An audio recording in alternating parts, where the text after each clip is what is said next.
Dato' yang betul, saya tidak akan mengambil masa yang panjang dan saya akan berusaha lah sebagai air mencari jenisnya. Kita terus berusaha cari jalan-jalan untuk atasi pelbagai masalah. Tapi ada ketegangan sedikit kerana isu-isu yang dibawa itu memang menimbulkan perasaan termasuk pasal salak. Saya tak tahulah sama ada salak Masir atau salak Ponggoh atau apa. Ya, jadi di sini memang saya tertarik pada apa yang disebutkan oleh Yang Amat Berhormat Perdana Menteri dengan program transformasi kerajaan. Dan misalnya iaitu dia kata, Yang Amat Berhormat kata skop tidak adalah meluas, akan merangkumi setiap kementerian dalam kerajaan. Pastinya dan paling penting, dia akan memberi tumpuan ke atas perkara-perkara utama yang amat penting bagi rakyat, jajar dan konsep rakyat didahulukan, dan juga kerajaan akan membuat perubahan-perubahan ini penting.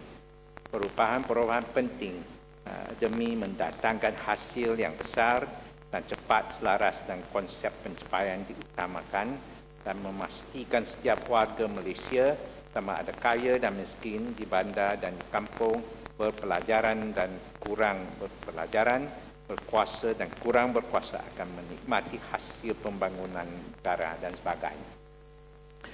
Memang itu hujah Yang Amat Berhormat ini adalah betul, dan saya berharap semua orang dapat itu bersama-sama, bekerjasama kita mencapai hasrat ini. Walau bagaimanapun, kalau kita nak capai hasrat ini, kelemahan-kelemahan atau wujud seluruh dengan mesti dikenal pasti dan diatasi. Misalnya 2 hari yang lepas saya mengunjungi satu tapak projek gelanggang kereta radio antarabangsa. Projek ini bermula dilaksanakan pada awal 2007 di Taman Metropolitan Kepong, yang merupakan taman yang seluas 120 ekar, yang paling besar lah di bawah Dewan Bandaraya Kuala Lumpur. Dan di satu sudut ini satu gelanggang, tapak di gelanggang dilaksanakan. Tapi selepas hampir 3 tahun, lepas membelanjakan 4,5 juta ringgit yang tinggalnya kerangka dan tiang-tiang dan padang, sampai itu pagar pun runtuh dan padang itu ada rumput rampai dan bekas yang membiakkan Aedes, nyamuk Aedes. Dan inilah satu projek terbengkalai, dan selepas membelanjakan 4,5 juta ringgit, kita memang yang dapatnya tak ada yang membina, yang bernas, cuma kerangka dan tiang-tiang dan padang rumput rampai saja. Ini memang satu kegagalan, dan di dalam tempoh 10 tahun ini mengenai KPI dan ARA ini, Kepong memang kalau projek-projek besar kerajaan memang tidak menepati hasrat. Di misalnya 8 tahun yang lepas ada itu MRA 2, simpangan bertingkat, MRA 2 hampir 300 juta ringgit, tapi tiang-tiang tu retak. Tiang-tiang tu retak dan kontraktor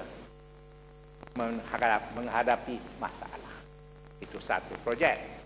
Dan kemudian ada projek tu tebatan banjir di Kepong. Yang Kepong lebih 500 juta ringgit. Dan itu kontraktor pun menghadapi kesusahan. Sehingga pihak kerajaan terpaksa melantik kontraktor yang kedua untuk itu menyelesaikan projek ini dan lewat hampir 2 tahun. Ini 2 dan tambahkan itu projek gelanggang kereta radio antarabangsa yang gagal sama sekali. Dan kalau kita nak adakan projek ini, kita perlu memperuntukkan mungkin lebih daripada 5 juta lagi untuk menyiapkan projek. Dan ini merupakan kegagalan dari segi NCRA, dari segi KPI. Dan kalau nak capai hasrat yang sudah saya sebutkan tadi, daripada yang amat berhormat, susahlah. Dan kalau kita kira seluruh negara, entahlah tiap-tiap tahun berapa puluh bilion.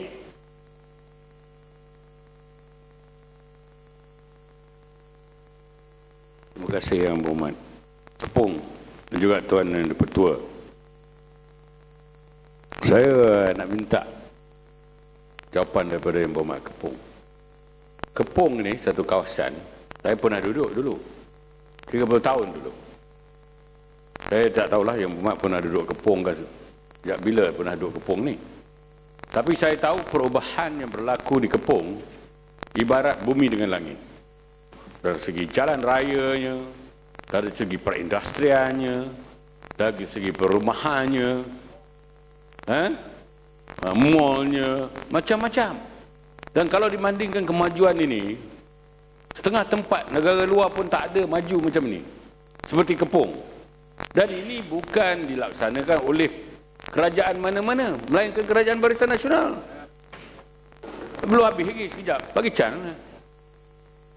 Jadi bagaimana Yang Berhormat boleh meragui kemampuan kerajaan kalau sudah terbukti nyata depan mata, kecuali kita buta mata atau buta perut, kita tak nampak ini semua beza Kuala Lumpur dengan dulu, Kepong dengan dulu. Kes satu-satu bangunan itu, ini saya setuju, tapi ini orang kata satu case by case. You ada problem, bawa, buat aduan, buat laporan supaya ianya diperbaiki.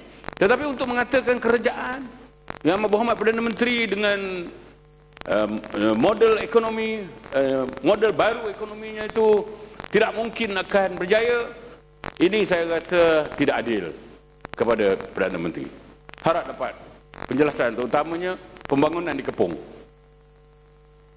Memang itu saya tak tahu ini salak hutan ataupun salak biasa. Orang yang menyalak biasanya jarang-jarang bernas. Yang Berhormat kalau jawab betul. Itu memang betul. Betul saya cakap macam budak-budak. Apa benda ni? Apa yang tak bernas? You let me know. Dengan izin. Bagaimana yang tak bernas? Dan Datuk Yang Dipertua. Yang betul sekali. Ini Dewan Rakyat. Walaupun Yang Mak Kepong dah lama, tapi cakap beliau, biarlah. Orang kata janganlah macam kebudak-budakan. Let's talk facts. You tak setuju, you kata tak bernas yang mana? No, bagi tahu yang bernas, tak bernas tu yang mana? Apakah pembangunan di Kepong itu tidak bernas? Tunggulah, ini floor saya. Floor. Tapi saya ada apa ni hak untuk menjelas. Ya. Tadi dah ikut peraturan. Ya. Yang Mat biarkan Yang Mat. Kepong. Yang Berhormat Pasir Serata ikut peraturan langsung.